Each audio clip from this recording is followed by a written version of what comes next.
Right now we're at 42,500 cubic feet per second. When the gates are open, 9.5 feet is 91,000 cubic feet per second.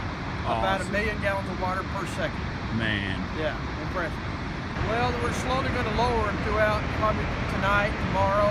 Eventually, probably sometime tomorrow, I'm just guessing, we'll lower them down to 2 feet, 1 foot, and then eventually shut them down when we keep up with generation. Okay. Because the lake's actually coming down right now. Good deal. Yeah. So this overlook where people can come and see this, is it usually closed? It's closed in the wintertime, but we opened it to let everybody come up here and take pictures. Okay. This is the suspension bridge at Beaver Town.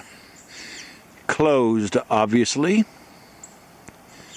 A lot of high water from being released at Beaver Dam. Just water, water everywhere.